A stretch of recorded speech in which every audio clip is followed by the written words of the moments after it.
Brought to you by the EveryDollar app. Start budgeting for free today.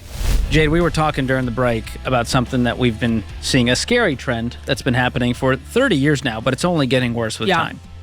And that is the idea that the credit score is the scoreboard that you need to win financially, and it's ingrained in us at a young age. I mean, to the point that last caller on his 18th birthday at midnight, it's like, I got to get my first credit card. And I don't blame him for that.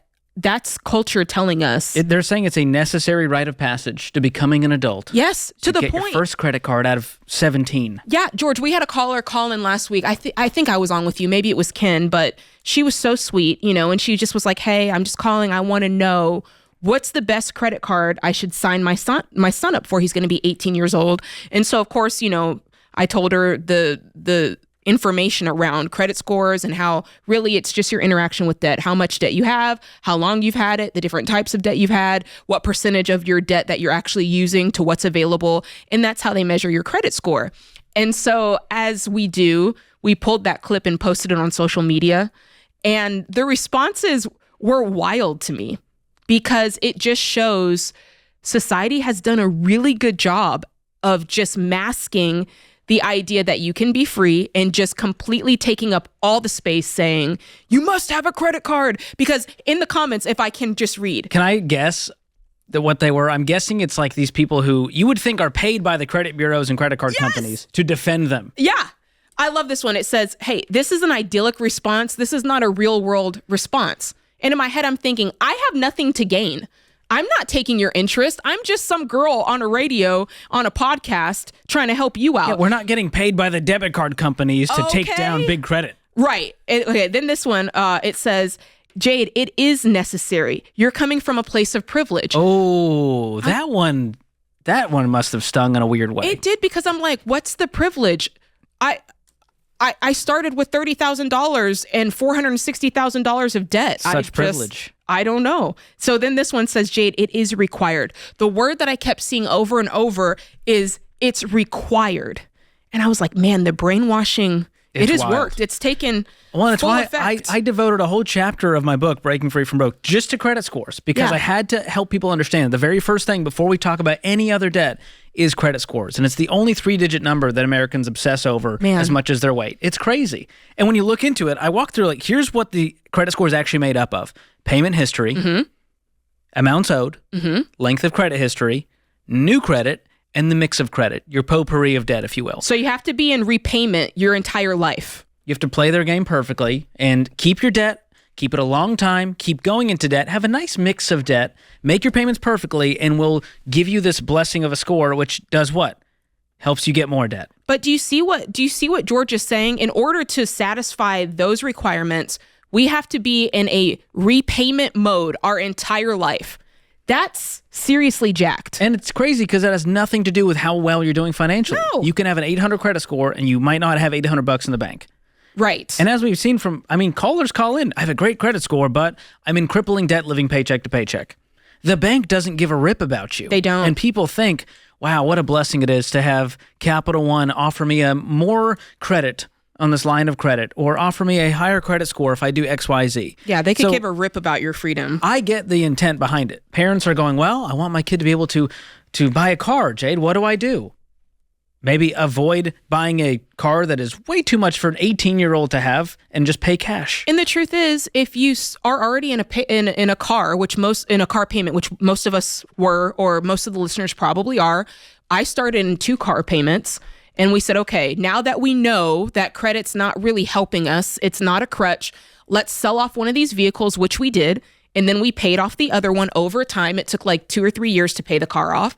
Then we had no car payments and we had 1 car. And then we said, okay, the next time what we're going to do is we're going to save up a little bit extra. We're going to put it with the trade-in and we're going to buy our next car in cash. That's how you get out of it.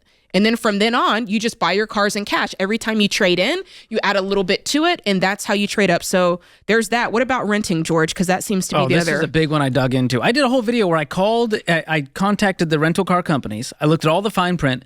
Every single major rental car company has a debit card policy. Yeah. Meaning there is a way to rent with a debit card. Here's the stipulations. And usually it's a higher deposit. Sure.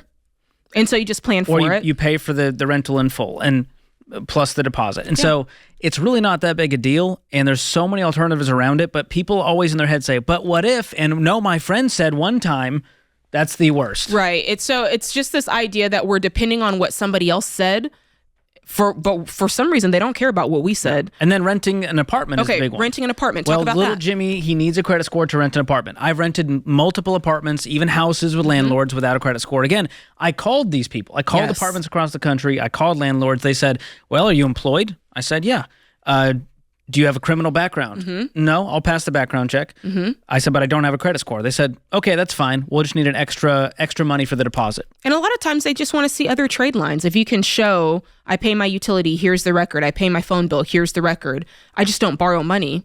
I think that makes you look more and the same responsible. Very similar process for how I got a house without a credit score. Yeah, I got a mortgage. that. I didn't pay cash. I got a mortgage without a credit score. So did I, by the way.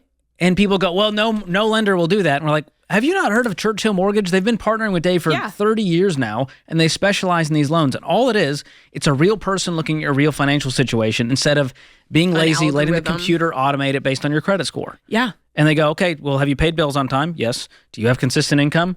Yes. Yeah. Okay, here's a mortgage. And let the record show, because a lot of people think, oh, well, it's easy for you guys. You work for Ramsey. Of course you can get it done.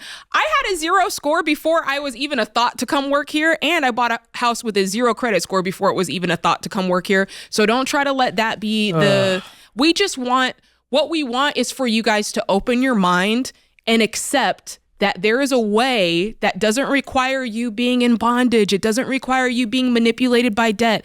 And I get it. Sometimes, isn't it weird how, and I know I'm crossing a little bit of a line here, but sometimes when you've been abused for a while, you start to protect the abuser. And I feel like in this case, we've been abused by debt and credit. And like in America, like debt is this drug and we've just It's the devil you know. it. And now we're starting to defend it. No, not my credit score. I need that. Don't take that away. I'm like, guys, Let's take a breather here. And they think there's like 1,000 loopholes. Like my life is 10 times harder every day because I don't have a credit score. It really does not affect my day-to-day life. And people say, well, Jade, I need a credit score for my job. The application requires it. They're checking your credit score to see if you've been delinquent, you've had bankruptcies. That's right. If you have no score, it's not going to affect your job. People try to use that one on me all the time. And that's a good point. That's a very clear delineation we want to make. A 0 credit score is not a bad credit score. A 0 credit score simply means I have no dealings with debt. And if I did in the past, I paid it all off. And once you pay it off, it takes about 6 months to a year for it to roll to 0. Indeterminable. That's a great point. People contact me and say, hey, I heard you talk about the no score loan on the mortgage. I want to do that. And I say, well, do you have a score? They say, yeah, it's bad. That's why I want to do this. I go, no, this has to be a no score loan, not a low score. Yes. Loan. So big difference there. And again, we don't care about the score, but we don't want you to have a bad score. That means you're missing payments, you've been delinquent. That can hurt you financially. That can hurt your ability to rent or buy a house. And so we want you to have no score, which means you got to get rid of the debt. And it's amazing what happened, Jade, when I dropped this scoreboard of having the credit score. Back in 2013, I paid off my debt. And like Dave said, it'll disappear eventually. It does. It did. And then I realized, oh, I can just like use my own money? People think, well, George, you just need to be a credit card person. You just need to be disciplined. And I go, well, why don't you just be disciplined enough to use your own money and only buy things when you have the cash? And they go, well, you're missing out on the rewards. I go, I've done the math, bro. I got to spend $100,000 to get $2,000 back. You got to spend a lot to get that. Yes. That is insane. And so I guarantee you, I can show you how to save $2,000 with your everyday spending using your own money. Create your own reward system and stop helping Capital One sponsor the next Taylor Swift tour. Love that. And build big buildings downtown while you can't afford your groceries. So debt and credit, not necessary, not required, and not needed is what we're saying. All you need to do is take control of your money and it'll take care of the rest.